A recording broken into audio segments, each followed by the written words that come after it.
നമസ്കാരം. പാർക്കിങ്ങിന് വേണ്ടി സ്ഥലം നോക്കി നടന്നു നിങ്ങളും ബുദ്ധിമുട്ടിയിട്ടില്ലേ? എന്താണ് കേരളത്തിൽ പാർക്കിംഗ് ഇത്രയും പ്രശ്നമാവുന്നത് നിങ്ങൾ ചിന്തിച്ചിട്ടുണ്ടോ? കേരളത്തിൽ ജനസാന്ദ്രത കൂടുതലാണ്, അതുപോലെ തന്നെ വാഹനങ്ങളുടെ എണ്ണവും കൂടുതലാണ്.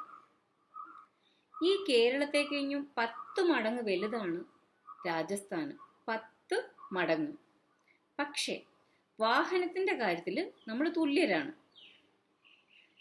അപ്പോൾ തന്നെ ചിന്തിക്കേണ്ട കാര്യമാണ് എത്രമാത്രം വാഹനമാണ് ഓരോ വർഷവും നമ്മുടെ കേരളത്തിൽ പുതിയതായിട്ട് ഇറങ്ങിക്കൊണ്ടിരിക്കുന്നത് എന്നുള്ളത്.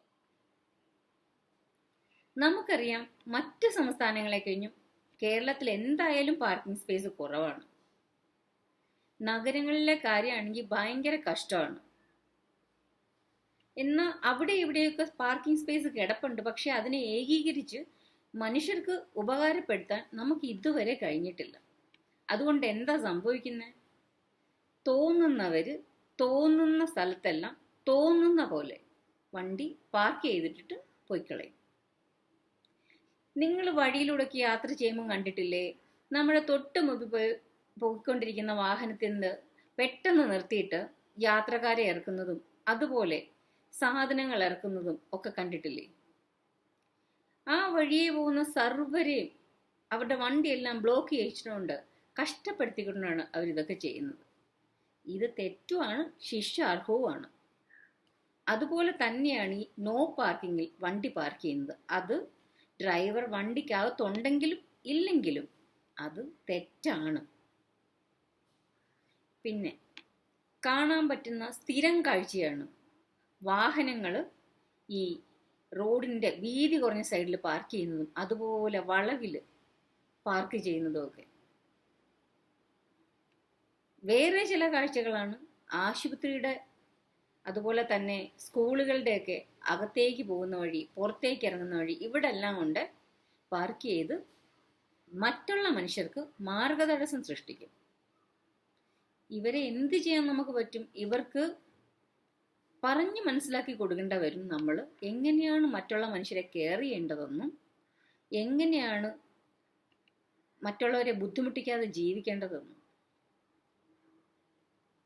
പിന്നെ അടുത്ത കാഴ്ചയാണ് ഈ ചില വാഹനങ്ങളൊക്കെ ഫുട്പാത്തിലും റെയിൽവേ ക്രോസിങ്ങിലും ബസ് സ്റ്റോപ്പിലും ഈ പെഡസ്ട്രിയൻ ക്രോസിങ്ങിലും അതുപോലെയൊക്കെയുള്ള സ്ഥലങ്ങളിൽ കൊണ്ട് പാർക്ക് ചെയ്തിട്ടിട്ട് പോകുന്നത്.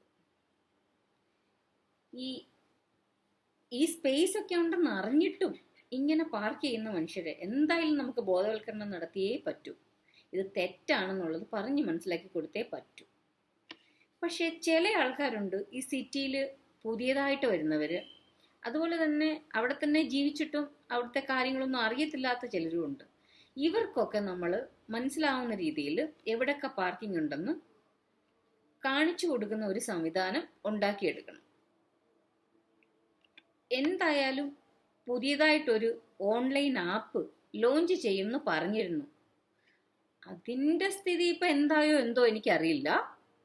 എന്തായാലും അത് പ്രാബല്യത്തിൽ വന്നു കഴിഞ്ഞാൽ നമുക്ക് നേരത്തെ തന്നെ അഡ്വാൻസ് ആയിട്ട് പാർക്കിംഗ് ലോട്ടുകൾ ബുക്ക് ചെയ്ത് വെക്കാൻ പറ്റും. അതുപോലെ തന്നെ നമുക്ക് 1 മണിക്കൂർ വേണോ 2 മണിക്കൂർ വേണോ ഇതൊക്കെ അതിനകത്ത് നമുക്ക് രേഖപ്പെടുത്താൻ പറ്റും. ഇത് ആദ്യമായിട്ട് കൊണ്ടുവരുന്നത് കൊച്ചിയിലാണെന്നാണ് പറയുന്നത്. എന്തായാലും അത് പ്രാബല്യത്തിൽ വന്നു കഴിഞ്ഞാൽ നമുക്ക് മനസ്സിലാക്കാൻ പറ്റും ഇത് പാർക്കിംഗ് പ്രോബ്ലത്തിനെ പരിഹരിക്കുമോ എന്നൊക്കെ നമുക്ക് മനസ്സിലാക്കാൻ പറ്റും. എന്തായാലും അടുത്ത ജില്ലകളിലേക്കും ഇതൊക്കെ പ്രാവർത്തികമാക്കുമെന്ന് നമുക്ക് വിശ്വസിക്കാം. അങ്ങനെ നമ്മുടെ പാർക്കിംഗ് പ്രോബ്ലംസ് പരിഹരിക്കപ്പെടുമെന്ന് നമുക്ക് വിചാരിക്കാം.